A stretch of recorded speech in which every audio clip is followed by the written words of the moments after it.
body bags were horror lies. Who is this irresistible creature who has an insatiable love for the dead?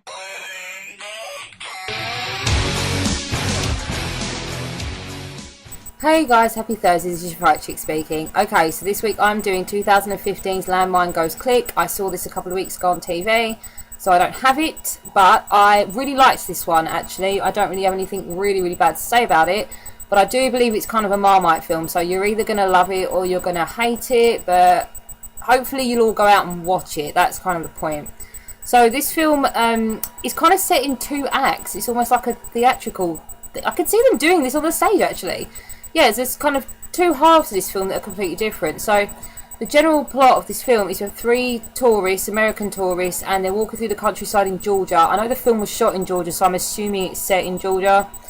And it only really focuses on two of them. We have a couple and their friend, but the lead guy, Chris, played by Sterling Knight, for all you girls out there, he steps on a landmine, like an old leftover landmine, and he obviously steps on it, but he doesn't step off, because obviously once he does, they're like, holy shit, you've stepped on a landmine. So they're panicking, like, we have to get help, basically. So he's left with it's just him and his girlfriend for the rest of the first half. It's him and his girlfriend, and she's trying to dig him, like, you know, like a trench, trying to dig him out, dig him a little trench sort of thing, you know, just basically trying to figure out a way of deflecting the blast or whatnot, you know, just try and save him. Now a man walks along, a native man, his name is Ilya, and he obviously comes across our couple, and they're like, have you got a phone, can you help us, you know, this is what's happened to us. And straight away I was like, okay, this guy there's something wrong about this guy. But for quite a while he's trying to actually appear helpful to them. He's like, oh yes, I can do this for you, yes, this will be sorted, don't worry, you know, trying to be like, hey, it's fine. But there's always that undercurrent where you're watching it going, he's going to do something, I don't know quite what it is, but he's going to do something really fucking bad. And he does. So the whole first half of the film is about how this Ilya guy basically terrorizes Alicia, who is Chris's girlfriend. Chris can't do anything about it because he is stuck on a fucking landmine. He can't move. He has to watch helplessly, pretty much, as this guy just mentally torments her and physically as well. And it's not a terribly brutal looking scene. It is obviously, you know, it's a brutal thing to watch, but they didn't go whole hog and make it really graphic or anything like that. They didn't go too far with it, I think. So it's still watchable.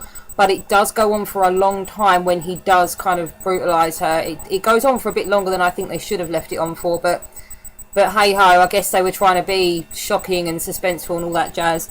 But yeah, so some of the things he makes her do as well, you know, it's just degrading. And it's just this whole time he's like, oh no, you just do this thing for me, but it's a horrible thing. And it's like, no, you just do this and I'll help you. And then it's like, you do this now and I'll help you. And you do this again, and it just gets to the point where it's just too much. And then he does this thing. And eventually our man Chris gets off of this landmine, and that is what sets us up for the rest of the film, because now it's about the revenge. It's got a seriously, like, high vibe of I Spit on Your Grave, or almost like Deliverance, that kind of thing. It's kind of like a backwards, like, rape revenge thing going on, you know.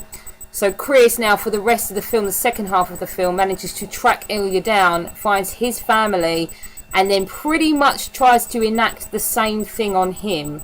And he's got like a teenage daughter and a wife, and he infiltrates the house being really nice to the family, but obviously Ilya comes back and he's like, oh my god, what the fuck are you doing here?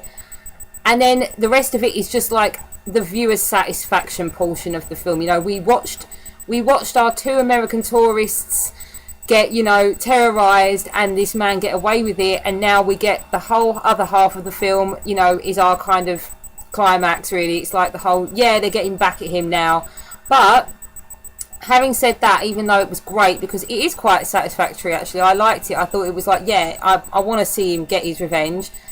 The very ending is quite upsetting. It's very upsetting. It's not necessarily disturbing, but it's quite upsetting because, you know, it just, I don't really want to tell you. You have to watch it. You have to watch it. But if you've seen it, maybe you agree. But yeah, I'm going to leave it there because I can't really say anything more specific because that's literally it. They get terrorised, and then the second half of the film, he goes back to get his revenge, and it's brutal and bloody and just wicked awesome. So yeah, I'm going to leave it there. But definitely go watch it. I'll see you guys next week. Bye.